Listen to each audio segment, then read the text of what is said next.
Welcome to Rohini రత్న. ఇవాళ మా lunch వచ్చి మామిడికాయ పాలకూర పప్పు అండి. పాలకూర మా గార్డెన్లోదండి. ఇది నేను పెంచుకున్నాను, గింజలు వేసి పెంచుకున్నదండి ఇది. దాంతో ఇవాళ నేను పాలకూర పప్పు వండుతున్నాను. అందుకని కొయ్యకుండా ఇట్లా ఆకులతోటే వేసుకుంటున్నానండి.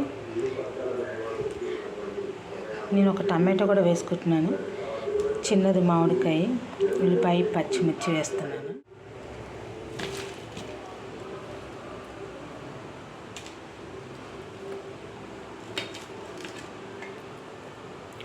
ఇది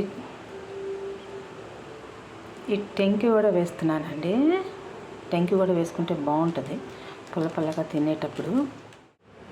పసుపు ఒకటే వేసి ఒక 2 విజిల్స్ రానియాలండి. తర్వాత మనం సాల్ట్, కారం వేసుకొని, దీంట్లో చింతపండు వేయక్కర్లేదండి, ఎందుకంటే టమాటా, మామిడికాయ పులుపు సరిపోతుంది.